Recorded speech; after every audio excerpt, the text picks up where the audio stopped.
Հայաստանի հետ կապված բավականին կոշտ քննադատություններով եք հանդես գալի, հիբրիդային պատերազմ, ասում եք միութենական պետություն են ուզում ես մտցնել, բայց երբ որ Լավրովը այստեղ էր, Արարատ Միրզոյանը բավականին զգուշ հայտարարություններ էր անում, նա ասում էր, որ հապկում ենք մնալու, վերաֆորմատավորելու կարիք չկա մեր դաշնակցային հարաբերությունները, այս հակասությունները ինչպես հասկանանք։ Ես նախ Արարատ Միրզոյանը արտաքին գործերի նախարարն է եւ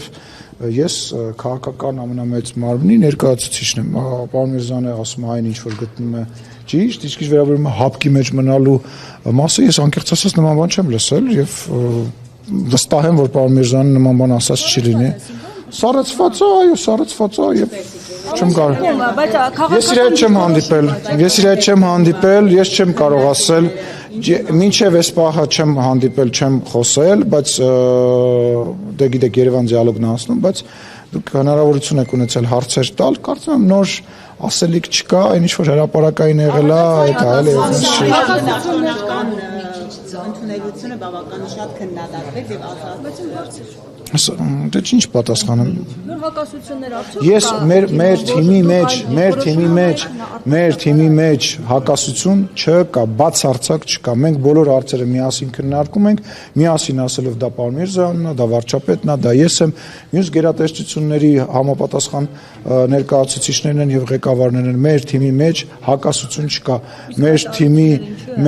որ հայտարարությունն է ուզում հասկանամ, իմ ու պարոն Միրզոյանը արտաքին գործերի նախարարն է եւ դիվանագիտության պատասխանատուն է եւ կարող է լինել շատ ավելի դիվանագետ, շատ ավելի զսպված։ Ես քաղաքական մարմինի ղեկավարն եմ, ես падգամավոր եմ, ես քաղաքական հայտարարություններ ազատ եմ անել եւ նաեւ իմ բնավորությանը բնորոշ շատ ավելի կտրուկ եմ եւ իմ հայտարարությունները կարող եմ եւ որևիցե հակասություն չի կարող լինել։ Մի րոպե հերթով, բայց դուք արդեն հաշտվեցիք, արագ։ Պաշտոնական ասում են բավականին վատ ձևով Հայաստանը ընդունեց Լավրովին, ընդդիմադիրները քննադատում են, ասում են նույնիսկ Ռուսաստանի նման գերտերության արտգործնախարարին Հայաստանի իշխանությունը շատ վատ ընդունելության արժանացրել։ Ինչով վատ ընդունելության։ Աղու հացով չգնացինք, ներողություն եմ խնդրում, ես որ գնում եմ որպես պարլամենտական երկրի ղեկավար, որ ես գնում եմ որևիցե եվրոպական երկիր կամ Ռուսաստան, ինձ ով է գալիս դիմավորում, այտենց գալիս է միշտ պրոտոկոլով հետևյալն է, որ բացառիկ դեպքեր լինում են իհարկե, ես էլ եմ բացառիկ դեպքերում նման բան արել ու անելու եմ, բայց պրոտոկոլը հետևյալն է, որ դիմավորումը, օրինակ, ազգային ժողովի նախագահին դիմավորումը փոխխոսնակներից որևիցե մեկը, նույնիսկ կարող է բարեկամական խմբի ղեկավար։ Այո, անպայման դիմավորում ես իրան անձամբ խոսք եմ տվել, երբ որ ինքը տենց բավականին չեմ ուզում այդ բառը օգտագործել, բայց տենց ասեց, բայց ո՞նց էիք դուք Տիկին Փելոսին դիմավորել аэроպորտում, ես ասի Տիկին Մատվիենկո, երբ որ դուք գաք, ես մեծ հաճույքով ձեզ նույնպես կդիմավորեմ եւ